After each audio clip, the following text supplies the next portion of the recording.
시작. 너의 믿음을 확실하게 하라. 이제 우리가 누가복음 말씀을 묵상하게 됩니다. 큐티하게 됩니다. 그래서 누가복음, 이 복음서를 통해서 나는 하나님께서 또 말씀하시는 그 음성을 우리 성도들 각자 또 가정해 주시는 말씀을 또 잘 듣고 그 뜻이 이루어지는 우리 성도들의 삶이 되길 축복합니다. 누가복음은 먼저 그것을 밝히죠. 누가복음의 목적을 밝힙니다. 왜 이 누가복음을 기록하느냐? 그래서 질문, 누가복음은 누가 저자이게요? 누가복음은 누가 저자이게요? 누가 저자입니다. 누가. 그래서 누가복음은 복음서는 저자의 이름을 넣지 않습니까? 마태, 마가, 또 누가, 요한복음. 그래서 누가복음은 누가가 저자죠. 이 누가를 통해서 왜 이 누가복음을 기록했느냐? 우리 3절을 보시면 수신자가 나와요. 누가가 누구에게 보낸 이 복음 편지인지 다 같이 한번 시작. 그 모든 일을 근원부터 자세히 미루어 살핀 나도 데오빌로 각하에게 차례대로 써 보내는 것이 좋은 줄 알았노니. 네, 누가가 데오빌로 각하에게, 이 데오빌로라는 사람은 로마 제국의 관리의 한 사람입니다. 그런데 이 복음을 듣고 예수 믿게 된 로마인이에요. 로마인. 그러니까 예수 믿게 된 거죠. 그런데 이 데오빌로가 이제 말씀을 듣고 믿음을 가지긴 했으나 아직 믿음이 약한 거예요. 연약한 거예요. 그래서 성령은 누가를 감동시켜서 누가복음을 기록하게 해서 이 복음 서서를 통해서, 이 복음 편지를 통해서 오늘 이 데오빌로의 믿음을 더 강하게 하려고 하는 것입니다. 더 확실하게 하려고 하는 것입니다. 그것을 4절에 밝히고 있죠. 다 같이 한번 4절 시작. 이는 각하가 알고 있는 바를 더 확실하게 하려. 다시 한번 시작. 이는 각하가 알고 있는 바를 더 확실하게 하려 함이로다. 말씀을 들었지 않겠습니까? 복음을 들었지 않겠습니까? 그런데 데오빌로요, 당신이 듣고 당신이 배운 그 말씀이 바로 진짜 사실인 것이라는 것을 더 확실하게 하려고 이 복음 편지를 보내는 거예요. 그래서 오늘 이 누가복음은 이제 데오빌로뿐만 아니라 오늘 이 말씀을 읽고 있는 나와 우리 모든 성도들에게 믿고 있는 바, 알고 있는 바를 더 확실하게 해주시는 말씀인 것을 믿습니다. 그래서 이 각하에다가 한번 여러분의 이름을 넣어서 한번 읽어봅시다. 시작. 이는 수영이가 알고 있는 바를 더 확실하게 하려 함이로다. 다시 한번 시작. 이는 수영이가 알고 있는 바를 더 확실하게 하려 함이로다. 그래서 오늘 말씀의 제목이 너의 믿음을 뭐하게 하라? 확실하게 하라라는 거예요. 여러분의 믿음이 진짜 믿음인가를 확실하게 말씀을 계속 비춰놓으세요. 너의 믿음을 확실하게 하라는 것입니다. 오늘 이 말씀처럼. 그래서 이 복음서, 성경이 왜 확실한 우리의 증거냐? 1절 한번 같이 읽어볼까요? 1절 시작. 우리 중에 이루어진 사실입니다. 이게 사실이라는 단어. 2절 처음부터 목격자가 많아요. 그 다음에 말씀에 일꾼된 자들이 전하여 준 그대로 증인들이 많다는 거죠. 내력을 저술하려고 붓을 든 사람이 많다라는 거예요. 붓을 든 사람이, 이 성경을 기록한 사람들이 많다는 거죠. 사실입니다. 진리입니다. 목격자 많죠. 말씀의 증인들 많죠. 그래서 예수님이 어떤 분인지를, 예수님이 왜 우리의 구원자가 되고 하나님이 되시는지 이처럼 목격자, 증언, 그의 죽음도 그의 부활도 너무 많은 증인들이 많은 이 성경을 통해서 그렇게 기록한 거예요. 그래서 여러분, 성경만큼 확실한 증거가 없습니다. 성경을 우리가 통해서 하나님을 만나게 되는 거예요. 말씀을 통해서 하나님을 만나게 되는 겁니다. 그래서 누가는 3절에 이렇게 말합니다. 시작. 그 모든 일을 다시 근원부터 자세히 미루어 살핀 나도 데오빌로 각하에게 차례대로 써보내는 것이 좋은. 그러니까 근원부터, 처음부터 다시 내가 자세하게 살펴서 이것들을 정리해서 차례대로 당신에게 보낼 테니 이는 당신이 이 복음 편지를 통해서 믿음이, 당신이 배웠던 말씀이 진짜 사실인 것을 다시 한번 확인하고 확실한 믿음이 되십시오. 이렇게 말씀하는 것처럼 오늘 이 누가복음의 말씀이 우리 성도들에게 말씀하는 거예요. 흔들리지 마라.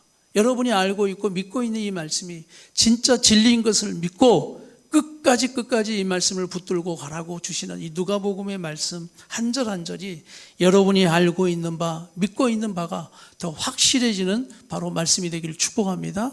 그래서 이제 말씀이 출발하죠. 그러면서 사가랴와 엘리사벳 말씀부터 출발합니다. 누가복음에는 이 독특한 기록이에요. 바로 세례 요한이 탄생하기 전에 어떻게 탄생했느냐를 말씀하는 거죠. 세례 요한은 예수님 6개월 전에 온 사람이잖아요. 이미 예언했어요.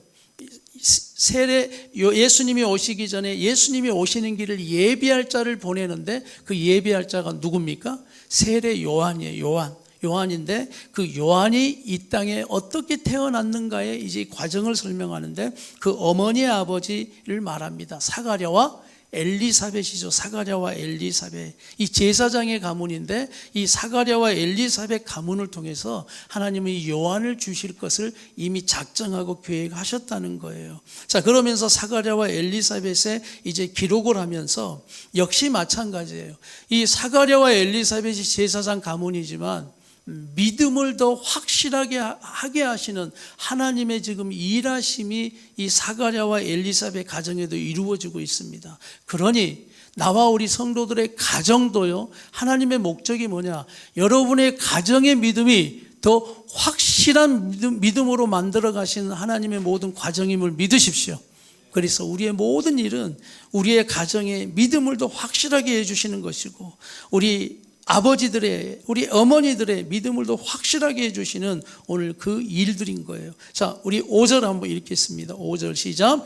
유대왕 헤롯 때 아비야 반열에 제사장 한 사람이 있었으니 이름은 사가랴요 그의 아내는 아론의 자손이니 이름은 엘리사벳이라. 그렇죠. 사가랴 엘리사벳 제사장 가문이다 라고 이렇게 말합니다. 그들은 6절 이 두 사람이 하나님 앞에 의인이니 주의 모든 계명과 규례대로 흠이 없이 행하더라. 네, 거룩한 제사장의 가문처럼 이들은 말씀대로 살아가고 말씀대로 믿고 나아가는 하나님 앞에 그렇게 믿음으로 살아갔던 사람이다라는 말씀을 합니다. 그런데 7절은 좀 어려운 말씀이 나오죠. 이 가정에 문제가 나옵니다. 7절 시작. 엘리사벳이 잉태를 못함으로 그들에게 자식이 없고 두 사람의 나이가 많더라. 믿음으로 살았어도 문제가 있네요. 고난이 있네요. 그 고난이 뭡니까? 잉태를 못합니다. 얼마나 제사장 가문이니 자녀를 원했겠습니까? 이것이 얼마나 기도 제목이었겠어요. 그런데 자식을 낳지 못하는 겁니다. 그런데 오늘 마지막 절이 더 절망적이에요. 마지막 부분이 두 사람의 나이가 많았다라는 것은 아기를 낳지 못하는 이제 나이가 되어져 버렸다는 거예요. 그런 몸 상태가 아니라는 걸 이야기합니다. 이 절망이죠. 낙심이죠. 오늘 이 가정의 문제가 바로 이 수치의 사건이죠. 왜 이때 당시는 아기를 낳지 못하는 것은 저주받은 것처럼 여겼거든요. 가장 여인의 수치스러운 일이었거든요. 그러니 얼마나 엘리사벳의 수치였고 이 가정의 수치였겠습니까? 고통의 일이었겠습니까? 왜 우리가 믿음으로 살아가는데 기도해도 왜 기도대로 하나님 응답해 주지 않습니까? 라는 그런 거절의 고통이 왜 없겠어요? 문제 없는 가정 없다. 고난 없는 가정 없다. 문제 없는 신앙 없다. 고난 없는 신앙 없다. 여러분, 우리의 인생은 문제와 고난이 없는 그런 삶이 아니라 우리가 예수 믿고 살아도 믿음으로 살아도 문제와 고난이 있다라는 것을 항상 우리는 염두에 두고 인정하고 나가야 함을 믿습니다. 그래서 성경은 한 번도 고난을 없다라고 말하잖아요. 환난이 없다라고 말하지 않고 고난이 네게 올지라도 환난을 네가 당할지라도 우리가 믿음으로 살라라고 이야기를 하고 있기 때문입니다. 그런데 역시 믿음의 가정 맞죠. 그럼에도 불구하고 문제와 고난이 있지만 예배합니다. 문제와 고난이 있지만 예배합니다. 오늘 우리가 붙들어야 될 첫 번째예요. 다 같이 한번 시작. 문제와 고난이 있지만 예배합니다예요. 자, 우리 8절 말씀 같이 읽겠습니다. 8절 시작. 마침 사가랴가 그 반열의 차례대로 하나님 앞에서 제사장의 직무를 행할세. 그렇지만 자기들의 맡은 직무를 향해서 나아갑니다. 그런데 마침이라는 단어가 여러분 여기에서 중요해요. 마침 시간을 말하죠. 마침 사가랴가 그 반열의 차례대로 하나님 앞에서 제사장의 직무를 행한다. 이때는 여러분 제사장은 24반열이 있어요. 그런데 오늘 하필이면 뽑혔는데 누가 뽑혔냐면 겁니다. 9절 말씀 다 같이 시작. 제사장의 전례를 따라 제비를 뽑아 주의 성전에 들어가 분향하고. 제비를 뽑았는데 오늘 아비야 사가랴가 뽑힌 거예요. 여러분, 이게 우연이 아니에요. 이때 마침 하나님이 이제 그 가정에 역사하려고 하는, 오늘 문제와 고난이 있지만 예배하는 자기 직무를 다해 주님 앞에 나아가는 오늘 이 시간을 통해서 하나님의 이 가정에 믿음을 더하여 주시고 하나님의 역사해 주시려고 하는 모든 과정임을 믿습니다. 그래서 우리 성도들 힘들고 어려울 때 더욱 예배를 포기하지 마십시오. 더욱 어렵고 힘들 때 마침 오늘 예배하는 이 시간이 오늘 나와 여러분의 가정에 흘러들어가는 은혜와 복이 있다는 것을 믿고 예배하십시오. 그래서 그 마침이 중요해요. 마침. 그래서 그 예배를 놓치지 마시고 문제와 고난이 있다 할지라도 예배하라. 오늘 성소에 들어가서 분향을 하는 그 시간, 그 분향하다라는 것은 10절 말씀에 그 뜻이 나오니 다 같이 시작. 모든 백성은 그 분향하는 시간에 밖에서 기도하더니. 네. 이제 그 제사장이 분향하는 거 한번 보여드릴게요. 사진을 한번 보여드릴게요. 어떻게 하냐면 이렇게 합니다. 성소에 들어가면 분향단이 지성소 들어가기 전에 그 천막이 있죠. 그 앞에 분향단이 있어요. 그래서 그 향을 피워요. 그냥 쉽게 말하면 향을 피우는 겁니다. 향을 피우면 뭐가 나죠? 연기가 올라가는 거예요. 올라가는 거. 그러면서 이 분향단 제사장이 분향단에 향을 피우면서 연기가 올라가는 그건 뭘 말하냐면 밖에서는 백성들이 지금 뭐하고 있다라고 말씀했죠? 기도하고 있다는 거죠. 그거예요. 바로 이 향이 하늘로 올라가는 것처럼 우리의 기도가 하나님께로 올라갑니다라는 게 분향단의 의미예요. 그러니까 제사장은 이 분향단에 향을 피우면서 기도하겠죠. 자신도 기도하죠. 백성을 위해서 기도하죠. 또 자기의 고통과 고난을 또 하나님 들어달라고 간구하고 기도하지 않겠습니까? 그러니까 분향단에 향을 피우면서 뭐가 필요하냐면 믿음이 필요해요. 믿음. 왜? 우리의 기도를 지금 밖에서 기도하는 백성들의 기도를 뭐 해달라고? 들어주시옵소서. 그런 마음으로 여러분 인도해야 되는 거예요. 하나님 이 향이 올라가는 것처럼 하나님 들으시고 계시죠. 여러분 진짜인 줄 믿습니까? 아직 보이지 않아서 못 믿어요. 그런데 11절 보세요. 11절. 진짜 어떤 일이 보여지냐면 이제 하나님께서 그 영적인 걸 확 여셨어요. 다 같이 시작. 주의 사자가 그에게 나타나 향단 우편에 선지라. 그리고 이것을 보면서 기도하고 이 향이 올라가는 것처럼 할 때 진짜 하나님이 들으실까? 들으실까? 오늘 여러분 예배를 드리는데 그 예배를 하나님이 지금 보고 계실까요? 주님의 막 거룩함이 은혜가 임재할까요? 오늘 이곳에 주의 천사가 있고 함께 하실까요? 안 보이니까 몰라요. 그런데 오늘 11절은 그걸 여셨다니까요. 주의 사자가 그에게 나타나 어디 우편에? 그 향단 우편에 선지라요. 이것을 사가랴가 딱 보고 제일 놀란 사람이 누굴까요? 사가랴죠. 사가랴.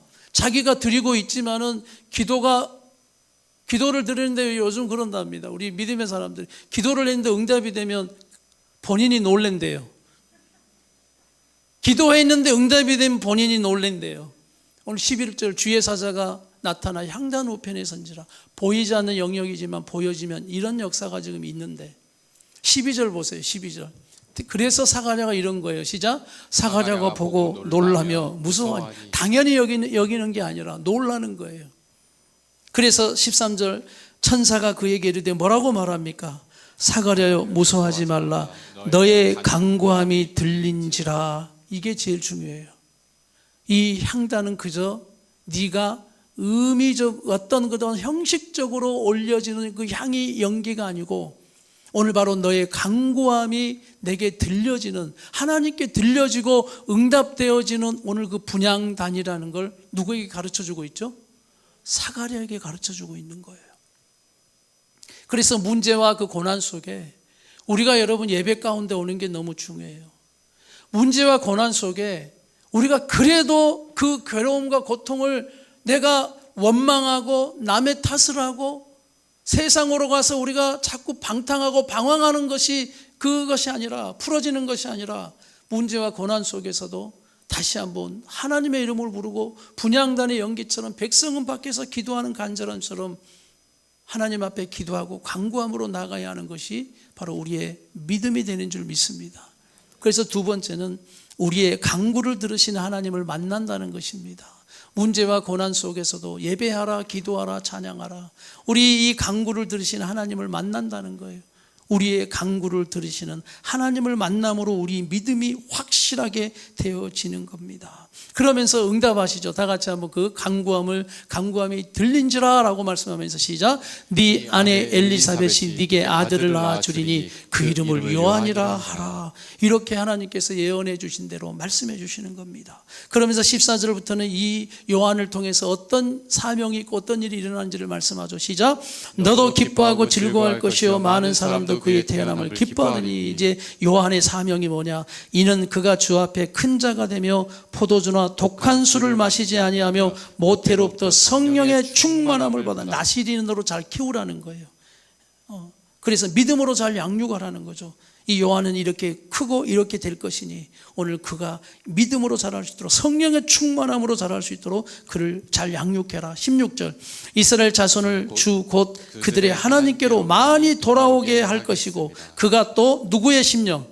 엘리야의 심령과 능력으로 주 앞에 먼저 와서, 이 주는 누구예요?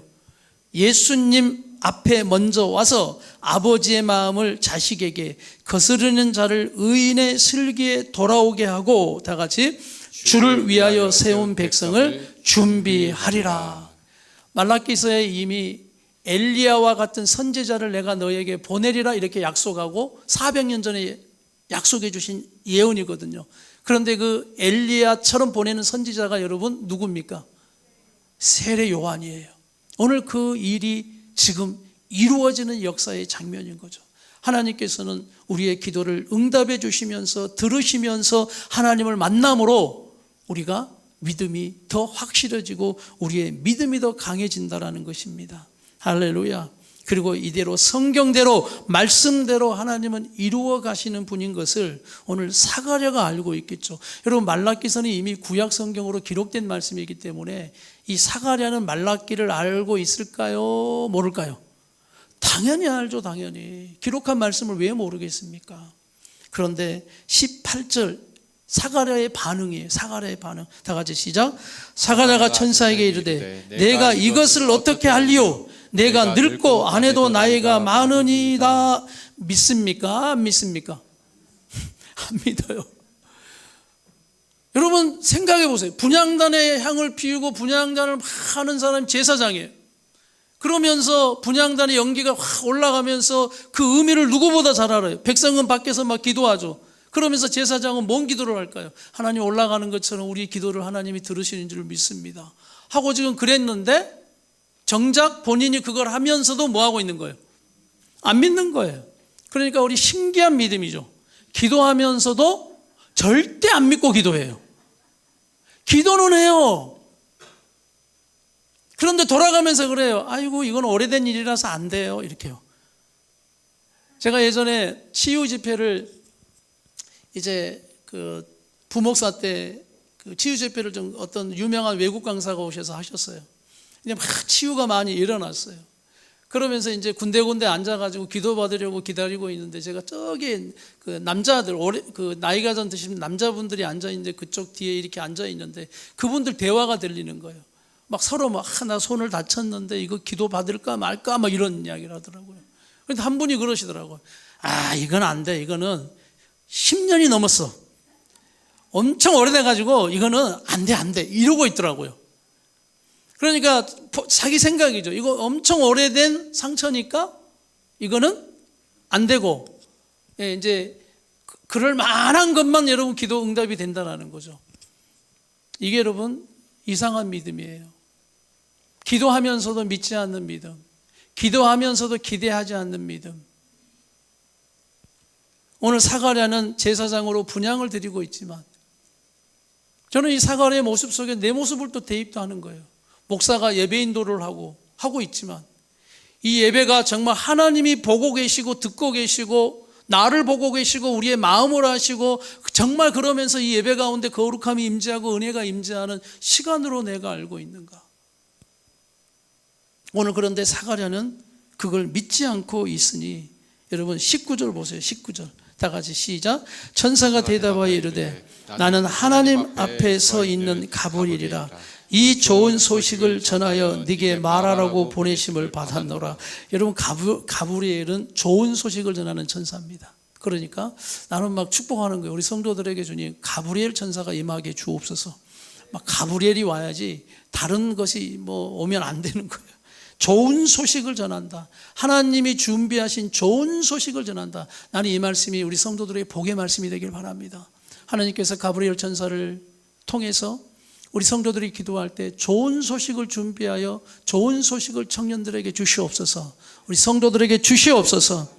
그런데 그것도 모르고 사가랴는 오늘 그렇게 역사하고 분향단의 그 기도를 드리면서도 주의 사자가 쓰니까 그것이 두렵고 정말 그것이 하나님의 응답이 이루어지는 것을 모르니 믿지 못하고 있는, 그러니까 20절에 책망합니다. 20절 시작.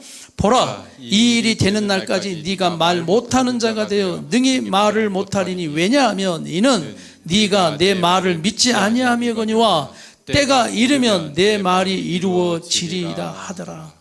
믿지 못하는 우리의 예배가 될 수 있고, 믿지 못하는 우리의 찬양이 될 수 있고, 기도가 될 수 있다는 거예요. 영적인 활동은 보이지 않지만 우리가 예배하면서 영적인 어떤 일이 일어날까요? 기도하면서 영적인 어떤 일이 일어날까요?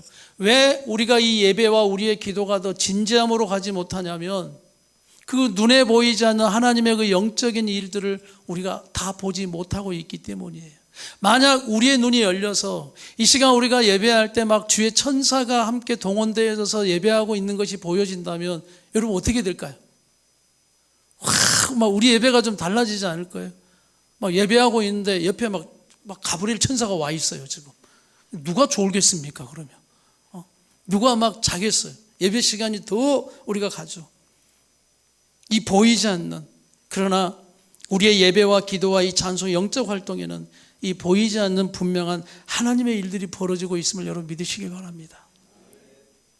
우리의 찬양 속에 이미 그 찬양의 역사 속에 임하신 하나님의 은혜는 우리에게 너무나 많이 말하고 있어요.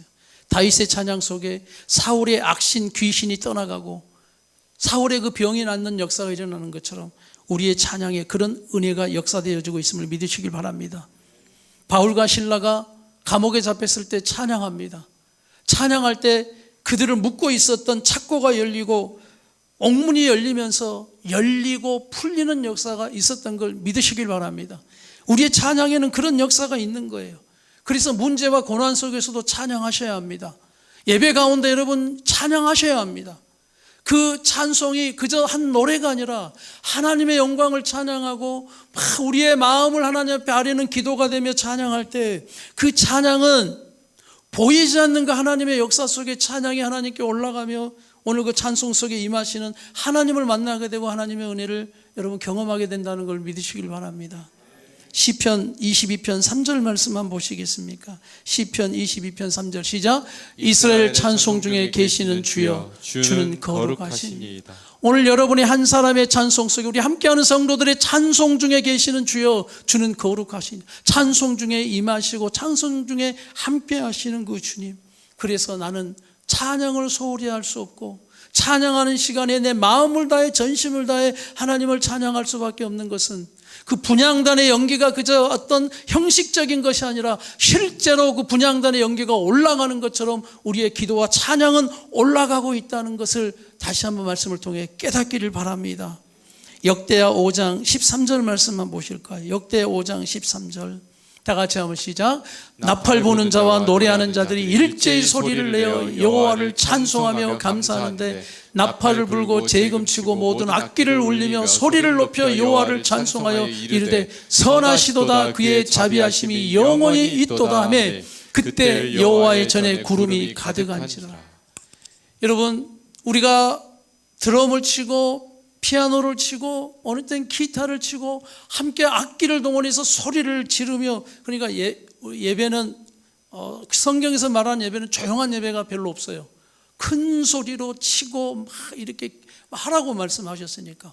그래서 우리 예배가 막 찬양으로 우리의 목소리로 하나가 되어서 울려 퍼져야 되는 거예요. 그럴 때 여호와의 전에 구름이 가득한지라는 것은 우리 눈에 보이지 않는 그 영광의 구름이 우리의 찬양 가운데 임재하시고 덮어주신다는 것을 여러분 말씀을 통해 믿으시길 바랍니다. 우리 눈에는 보이잖아요. 그냥 이렇게 눈을 이렇게 비벼도 보이진 않아요. 그러나 여러분 믿으십시오. 우리의 찬양 가운데 주님의 그 영광의 구름이 다 나를 덮을 때 그 찬양 가운데 치유의 역사가 일어나는 거예요. 그 찬양 하나에 하나님의 역사와 영광의 구름이 나와 우리 가정과 나를 덮어서 다시 한번 살 소망 주시고 다시 한번 살 힘을 주시고 위로해 주시는, 그러니 눈물이 나고 마음에 감동이 되고 역사가 되어지는 우리의 예배가 되는 것입니다. 할렐루야. 그래서 여러분 찬양할 때 우리 오늘 우리 찬양했잖아요. 우리 주는 위대하시다, 능력이 많으시다, 그가 구름으로 하늘을 덮으시며 땅을 위하여 비 준비하시니. 우리가 그렇게 찬양하면서 그걸 막 기대하고 고대하는 거죠. 그럴 때 우리 눈에 보이지 않지만 지금 그렇게 역사하고 계시는 것을 믿으시길 바랍니다. 여러분 계시록 8장 보니까, 계시록 8장 3절 4절에 보니까 이 분향단의 연기에 대해서 좀 자세하게 설명했어요. 다 같이 한번 읽겠습니다. 시작. 또 다른 천사가 와서, 자, 이것은 사도 요한을 통해서 눈을 확 열어서 보여주신 거예요. 너희의 그 분향단의 향과 너희의 기도가 어떤 역사가 일어나고 있는지. 시작. 또 다른 천사가 와서 제단 곁에 서서 금 향로를 가지고 많은 향을 받았으니 이는 모든 성도의 기도와 합하여 보좌 앞 금 제단에 드리고자 함이라. 향연이, 향기의 연기, 향의 연기가 성도의 먹과 함께 기도와 함께 천사의 손으로부터 하나님 앞으로 올라가는지라. 여러분 이 역사가 지금 일어나고 있음을 믿으시길 바랍니다. 우리가 말씀을 붙들고 기도할 때 그 향의 연기가 올라가면서 오늘 여러분의 기도와 합한다 그러고 있어요. 그러니까 오늘 3절의 말씀을 보면 천사가 와서 뭘 또 기다리고 있냐면 여러분의 기도를 기다리고 있어요. 뭐과 합하려고. 그래서 연기와 합해서 그 기도가 확 올라가려고요. 그래서 우리 형제자매 옆에 가지고 천사가 딱 기다리는 거예요. 네. 형제가 기도할 때마다 그 기도를 받아서 먹과 함께 향의 연기와 함께 확 올라가려고. 네. 근데 아무리 기다려도 기도를 안 해요. 천사가 아직까지 기다리고 있는 분들이 계셔요. 몇 분 지금. 합할 기도가 없다라는 거예요. 합할 기도가. 오늘 그래서 천사가 야 나도 좀 네 기도 가지고 향과 좀 합해, 나도 좀 일하게 좀 해주라라고 이렇게 말하는 몇 분이 계시는 거예요. 지금 여기. 자, 누굽니까? 누구 볼 필요 없이 바로 납니다라고 고백하세요. 그래서 이게 지금 우리 눈에 보이지 않지만 실제로 이루어지는 그런 역사가 되어지고 있는 우리 예배인 것을 우리 성도들 믿으시길 바랍니다. 그래서 우리 예배와 기도와 찬양이 바로 우리의 간구를 들으시는 하나님, 우리의 찬양을 들으시는 하나님, 기도 가운데, 간구함 가운데, 찬양 가운데, 우리 예배 가운데 내 마음이 감동되어지고 은혜가 되어지는 예배가 되면 될수록 우리는 바로 오늘 하나님의 그 영광 가운데 다시 한번 우리 믿음이 확실하게 되어지는 은혜가 임하게 되어지는 거예요. 오늘 이 일을 통해서 지금 사가랴는 믿음이 확실해지고 있는 겁니다. 내가 드렸던 분향단에 이 기도가 헛된 기도가 아니었구나. 백성들이 지금 기도하는 이 기도가 헛된 기도가 아니었구나.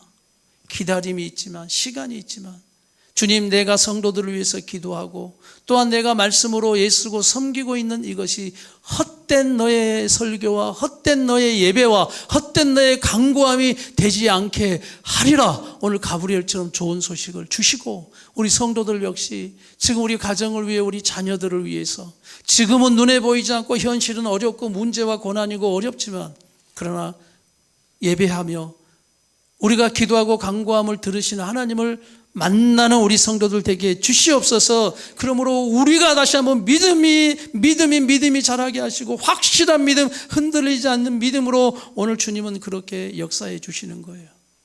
오늘 마지막 세 번째, 어떤 것으로 또 이 믿음을 확실하게 해 주시느냐? 벙어리 되는 은혜로 확실하게 해 주십니다. 벙어리 되는 은혜. 이 벙어리 되는 은혜는 결국 여러분 하나님의 징계잖아요. 네가 믿지 아니함으로 뭐하게 하겠다? 네가 다 이루어질 때까지 말을 못하게 하겠다라는 거죠. 우리 본문 말씀 비춰주시면요, 20절 보시면 네가 말을 못하리니 이는 네가 내 말을 믿지 아니하며 이거니와 때가 이르면 내 말이 이루어지는 것을 네가 정확하게 보게 되리라라는 거죠. 우리 21절 하다 이제 사가랴가 나오지 않으니까 걱정이에요. 백성들이 사가랴를 기다리며 그가 성전 안에서 지체함을 이상해요. 왜냐하면 시간대에 나오지 않으면 큰일 나는 거거든요. 성소나 지성소에서 잘못하면 제사장은 죽기 때문입니다. 그래서 혹시나 이게 무슨 일이 있는 거 아니야? 라는 거죠. 그러나 지금 사가랴는 지금 하나님을 경험하고 있어요. 하나님을 지금 만나고 있는 중입니다. 22절 그가 나와서 그들에게 말을 못하니 백성들이 그가 성전 안에서 환상을 본 줄 알았더라. 그가 몸짓으로 뜻을 표시하며 그냥 말 못하는 대로 있더니 그 직무의 날이 다 되며 집으로 돌아가니라. 24절 이후에 그의 아내 엘리사벳이 잉태하고 5달 동안 숨어 있으며 이르되. 이처럼 벙어리가 되어져 버린 주님의 징계. 사랑하는 여러분, 오늘 살아계신 하나님이라면, 우리가 자식을 사랑한다면 그 자식을 사랑하는 부모의 마음은 어떻겠습니까? 잘할 때 격려하고 칭찬하고, 바른 길 가지 못하고 방탕하고 방황할 때 그를 책망하고 징계하는 것이 부모에 마땅하죠. 살아계신 부모님이라면.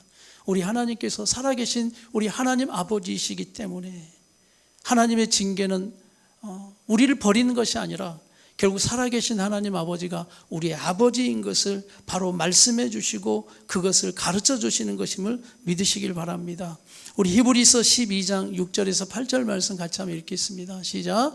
주께서 그 사랑하시는 자를 징계하시고 그가 받아들이시는 아들마다 채찍질하심이라 하였으니 너희가 참음은 징계를 받기 위함이라. 하나님의 아들과 같이 너희를 대우하시나니 어찌 아버지가 징계하지 않는 아들이 있으리요. 징계는 다 받는 것이거늘 너희에게 없으면 사생자요 친아들이 아니시니라.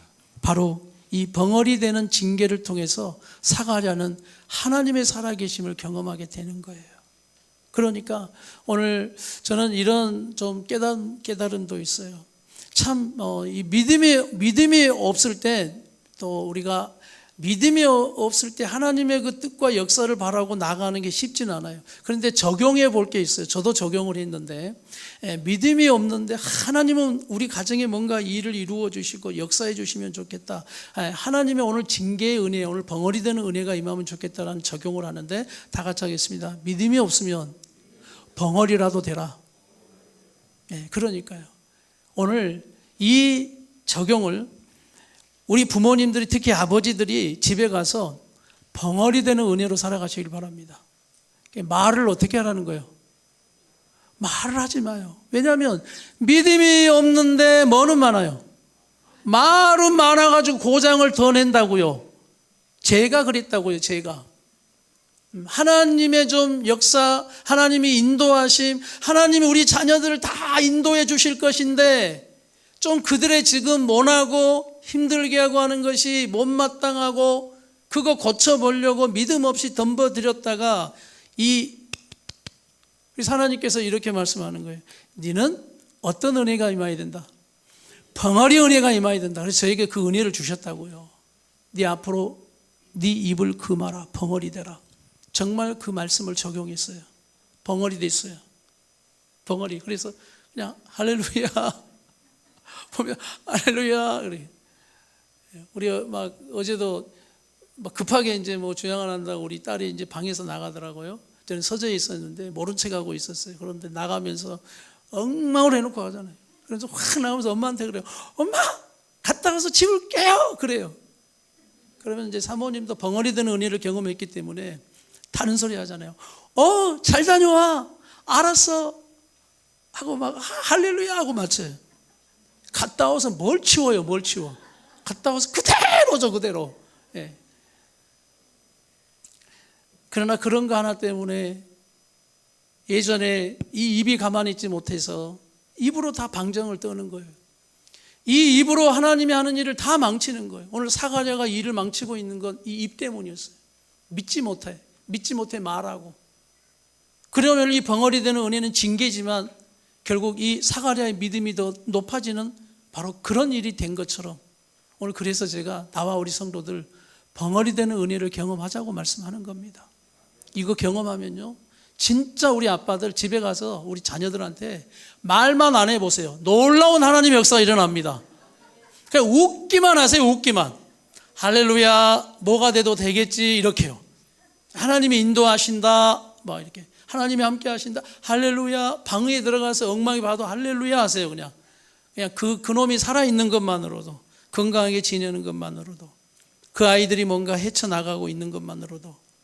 그러면서 우리는 어느 때 또 말씀으로 가르쳐야 하겠지만, 오늘 벙어리 되는 그 은혜를 통해서 결국 하나님은 이 가정에 하나님의 살아계심의 역사함을 통해서 너의 믿음을 확실하게 하게 되어지는, 믿음이 좋아지니 그 가정이 더 거룩해지고 행복해지는 가정이 된다는 것을 믿으시길 바랍니다. 여러분, 기쁘게 정말 행복하게 거룩하게 살아가고 싶습니까? 여러분, 믿음이 좋아지시면 됩니다. 25절 말씀 다 같이, 주께서, 다 같이 25절, 본문 25절 시작. 주께서 나를 돌보시는 날에 사람들 앞에서 내 부끄러움을 없게 하시려고 이렇게 행하심이라 하더라. 오늘 엘리사벳이, 사가랴가 고백하는 것은 사람들 앞에서 내 부끄러움을 없게 했다라는 건 수치였잖아요. 자식이 없는 수치. 그 수치를 우리 하나님이 다 벗어지게 하는 그 은혜를 우리에게 주셨다. 얼마나 귀하고 감사한 일입니까? 이것이 사람으로는 할 수 없으되 하나님으로는 가능한 일이니 오늘 이 모든 일이 우리 성도들의 가정에 역사되어지는 것을 믿습니다. 이 엘리사벳에서 이 요한을 잉태하고 5달 이제 배가 불러오는 이것이 결국 여러분, 마리아에게 예수님이 태어날 거라고 이야기하잖아요. 마리아가 그것이 부담이 되고 힘든 거예요. 그럴 때 천사가 말합니다. 누구에게 가보라고? 네 친족 엘리사벳에 가봐라. 엘리사벳 배가 어떻게 돼 있을 것이다. 그것이 바로 전능한 하나님이 하는 일이니 마리아야, 놀라지 말고 믿음으로 순종하고 가라. 그래서 우리의 이 문제와 고난 속에서 역사하시는 하나님을 경험하는 믿음의 가정이 될 때, 여러분이 될 때, 그 누군가에게 믿음의 확신을 주고 그 누군가의 믿음을 세워주는 그러한 사람들이 된다는 것을 믿으시길 바랍니다. 내 믿음이 좋아질 때 부모들이, 내 자녀들이 믿음 없이 흔들릴 때 우리 자녀들을 붙잡아 줄 수 있고 기도해 줄 수 있는 부모들이 되어 결국 실제 역사하시는 하나님의 은혜를 경험하는 우리 성도들의 삶이 되시길 바랍니다.